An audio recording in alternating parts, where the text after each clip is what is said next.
Effects create करने वाले tools के बारे में और ज्यादा सीखने के लिए आइए फोटोशॉप में एक इमेज ओपन करें। मुझे इस खूबसूरत रंगीन पगड़ी वाले इस लड़के की इमेज बहुत अच्छी लग रही है। आपका क्या कहना है? आइए शुरू करें। लेकिन सबसे पहले बैकग्राउंड लेयर की डुप्लीकेट क्रिएट करेंगे। मैं इस इमेज को खराब नहीं करना चाहता। मेरे पास इसकी सिर्फ यही एक कॉपी है। अब टूल पैलेट की ओर बढ़ते हैं। इस मॉड्यूल में मैं जिन टूल्स का इस्तेमाल करने वाला हूं उन्हें टोनिंग टूल्स कहा जाता है। आइए हम बैंडेज जैसे आकार वाले इस स्पॉट हीलिंग टूल नामक टूल को लेते हैं। इसका आइकन एकदम सही है ना? अब सुधार करने वाले सभी स्पॉट्स पर बैंडेज लगाएं। लड़के की दाईं आंख के नीचे देखें। क्या आपको एक छोटा सा काला धब्बा दिख रहा है? मैं इसे साफ करने के लिए स्पॉट हीलिंग टूल का इस्तेमाल करूंगा और उस धब्बे को उसकी त्वचा की प्राकृतिक टोन से रिप्लेस कर दूंगा। गौर से देखिए। मैंने स्पॉट हीलिंग टूल चुना। फिर मैंने ठीक किए जाने वाले धब्बे में जो टेक्सचर चाहिए उस पर क्लिक किया और फिर गहरे धब्बे पर क्लिक किया। वह गायब हो गया। मुझे उसकी नाक पर भी एक धब्बा दिखाई दे रहा है। ब्रश साइज घटाएं। लेकिन चेहरे जैसे बड़े हिस्से को स्पॉट हीलिंग टूल से ठीक नहीं किया जा सकता है। ये टूल इसके लिए काफी छोटा है। इसके लिए हमें एक बड़े हीलिंग टूल हीलिंग ब्रश का इस्तेमाल करना होगा। अब ऑल्ट की दबाकर रखें और आंख के नीचे वाले गहरे हिस्से पर क्लिक करें।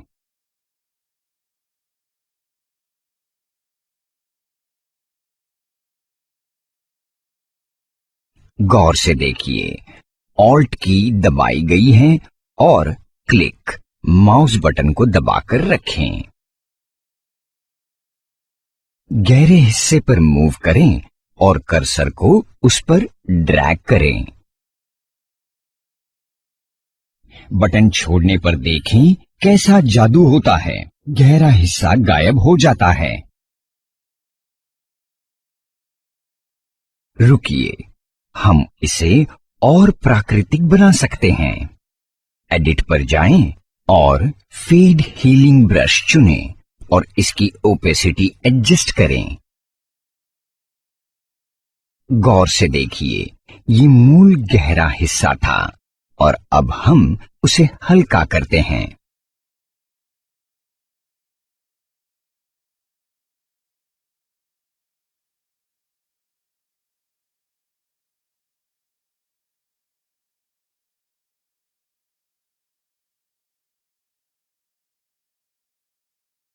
हाँ, ये एकदम ठीक है। आइए इसकी मूल के साथ तुलना करें। इस तरह बंद करें और एक लेयर का आईबॉल खोलें। अब ये ठीक लग रहा है, इसलिए मैं इसमें कोई और बदलाव करूं इससे पहले मुझे इसकी डुप्लीकेट बना लेने दें, ताकि मुझे जब भी जरूरत पड़े मैं ये वर्जन इस्तेमाल कर सकूं। इस हल्के से गहरे हिस्से के लिए आइए हम पैच हीलिंग ब्रश नामक अन्य हीलिंग टूल चुनें। ये टूल हिस्से के ऊपर पेंटिंग करके ठीक नहीं करता, बल्कि खराब हिस्से को सिलेक्ट करके उस पर एक पैच लगाकर उसे ठीक करता है।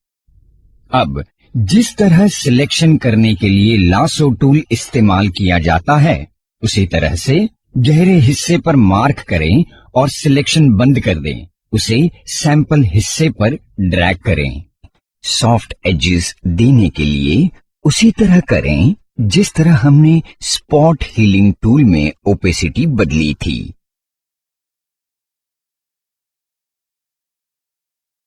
एडिट में जाएं, फेड पैच सिलेक्ट करें।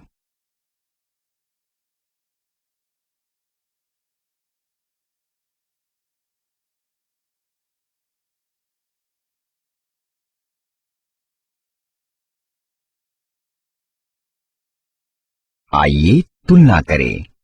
काफी अच्छा है।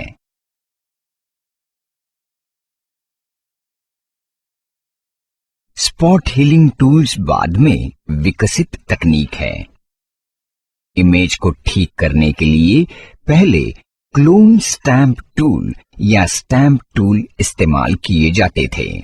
आइए देखें कि वे किस तरह काम करते हैं। ये बच्चा काफी शरारती लगता है, इसलिए शायद इसकी बाईं भौं पर चोट का निशान है। क्या आपने उसे देखा?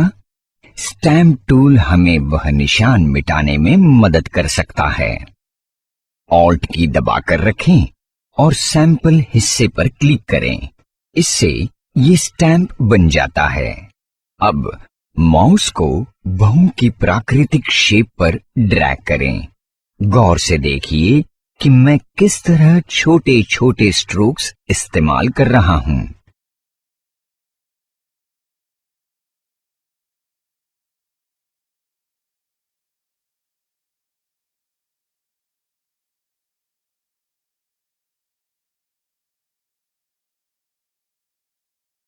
क्या आपको नहीं लगता कि इस ठीक करने के काम को थोड़ा हल्का करना चाहिए? आप इस टूल की ओपेसिटी नियंत्रित नहीं कर सकते, इसलिए आइए हम एक अन्य टूल ब्लर टूल की मदद लें।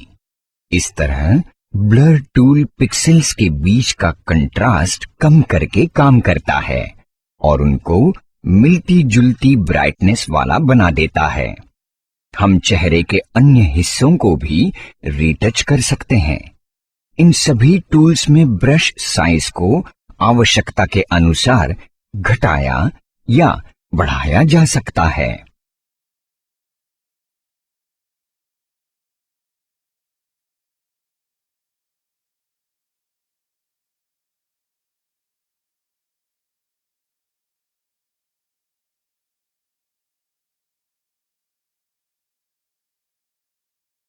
जैसे ब्लर टूल कंट्रास्ट घटाता है, ठीक उसी तरह शार्पन टूल पिक्सल के बीच का कंट्रास्ट बढ़ाता है।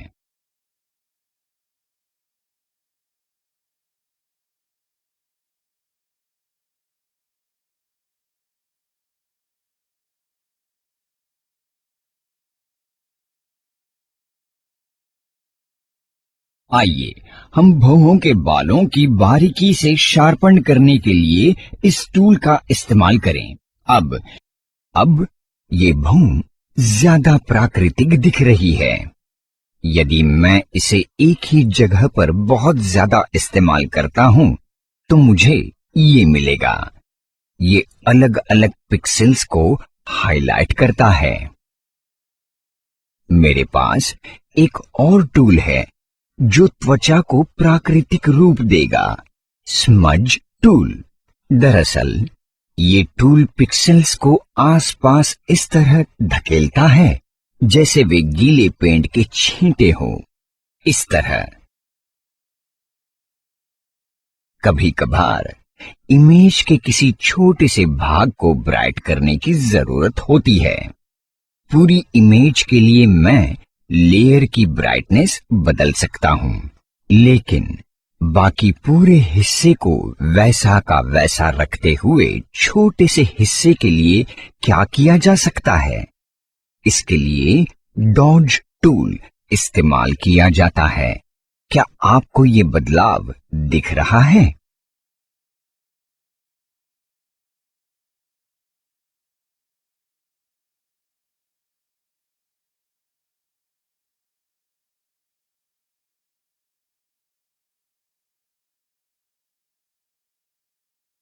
इसी तरह से इमेज के एक हिस्से को भी डार्क किया जा सकता है, जिससे छाया यानी शैडो का प्रभाव मिले। इसके लिए बर्न टूल इस्तेमाल किया जाता है। गौर से देखिए।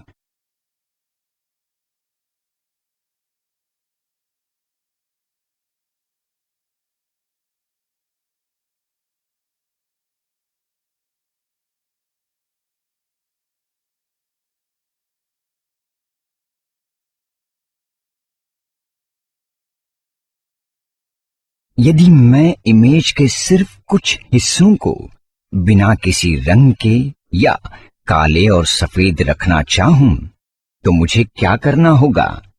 इसके लिए स्पॉन्ज टूल है जो इमेज से कलर सोख लेता है।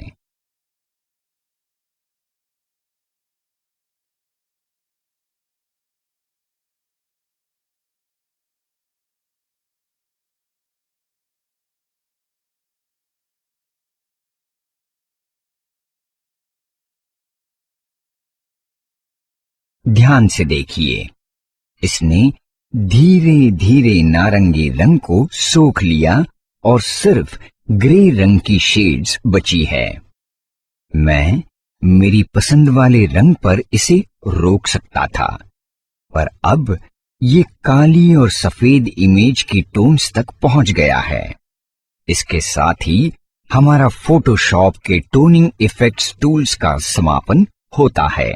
देखिए, मान लीजिए मैं फोटो में किए गए बदलावों से खुश नहीं हूं और क्लीनिंग करने की प्रक्रिया की पिछली अवस्था पर जाना चाहता हूं। इसके लिए हिस्ट्री ब्रश नामक टूल है। इसमें ब्रश पर घड़ी की विपरीत दिशा वाला एरो है।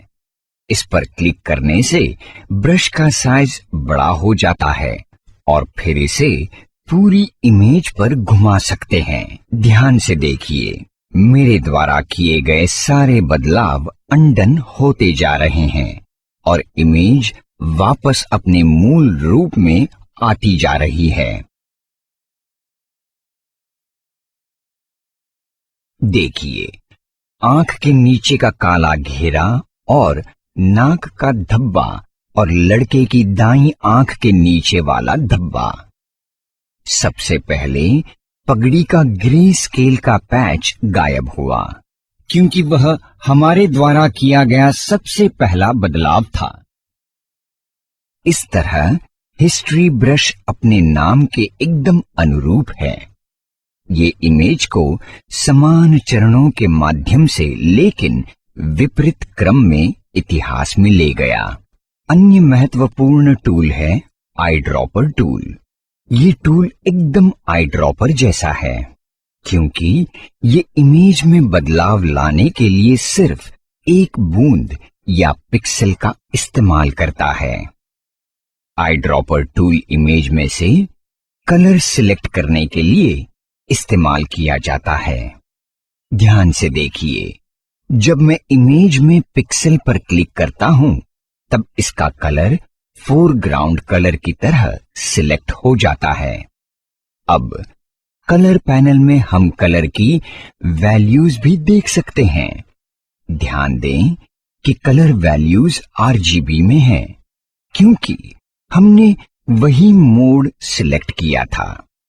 मुझे स्किन का यह शेड पसंद है, इसलिए मैं इन्हीं वैल्यूज को अपने पास लिख के रख लेता हूं, ताकि आगे कभी मुझे रेफरेंस इमेज के बिना मनुष्य का चेहरा बनाना हो तो मैं यही वैल्यूज इस्तेमाल कर सकूं। अगर मुझे इमेज की एक छोटी सी बारीकी पर काम करना हो तो मुझे क्या करना चाहिए? उसके लिए आइए यहाँ पर जूम टूल इस्तेमाल करें। इस पर क्लिक करें और फिर पर्याप्त जूम होने तक इमेज पर क्लिक करें, या फिर आप जिस हिस्से को बारीकी से देखना चाहते हैं उसे ड्रैग करें। इस तरह जूम आउट करने के लिए मेन मेनू बार के अंदर जूम टूल ऑप्शंस पर जाएं और जूम आउट सिलेक्ट करें। संतुष्ट होने तक क्लिक करते रहें। एक और टूल है जो जूम टूल के साथ इस्तेमाल किया जाता है, पेन टूल। आइए एक बार फिर जूम इन करें। होंठ डिटेल में है। यदि मुझे उसी जूम में पगड़ी पर जाना हो तो मुझे क्या करना चाहिए? टूल पैनल पर वापस जाएं और हैंड आइकन सिलेक्ट करें। ये पेन टूल है। इसे इमेज पर उसी दिशा में ड्रैग करें जिसमें आप जाना चाहते हैं। तेज और सटीक होने के लिए नेविगेटर का इस्तेमाल करें। गौर से देखिए, मैं नेविगेटर का इस्तेमाल करके जूम आउट कर सकता हूं, इस तरह। कभी कभी पूरी इमेज की जरूरत नहीं होती, तब क्रॉप टूल इस्तेमाल होता है, जिसमें इमेज काटी जाती है। इसे टूल्स पैलेट से सिलेक्ट करें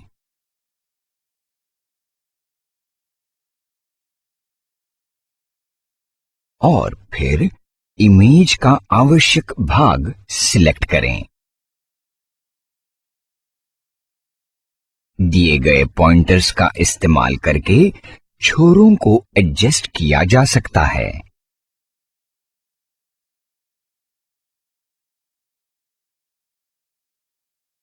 और कीबोर्ड पर एंटर दबाएं। लीजिए, आपकी इमेज क्रॉप हो गई।